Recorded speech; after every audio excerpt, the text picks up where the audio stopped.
गाम के पश्चिम एक मालिन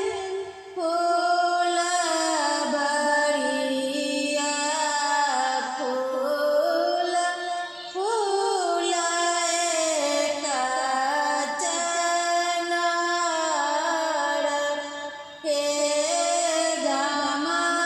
के पश्चिम एक मालिन फूलबरिया फूल फूलाए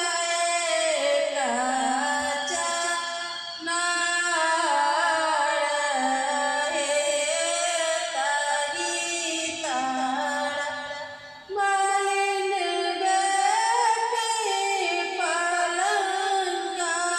बिछा ओला राजा बेटा खिलाए शिकार हे ताई तारा मालिन बेटी पलंगा बिछाओला राजा बेटा खिलाए शिकार हे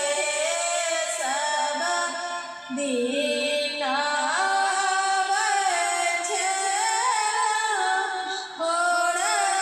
बिना सड़बा आई किया भला एती बेड़ा हे सब दिन आवे घोड़ा बिना सड़बा आई किया भला एती बेड़ा हे आहूँ सुंदर धनी मालिन के बेटिया ओतई गावेलौं सारी रात हे आहूँ सुंदर धनी मालिन के बेटिया ओतई गावेलौं सारी राती हे अब तू मालिन बेटी बस तू पलंगा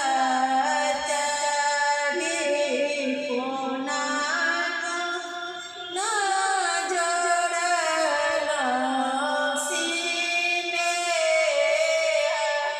हे अब तू मालिन बेटी बस तू पलंगा चढ़ी कोना कोना जोड़लौं सीने हे राजा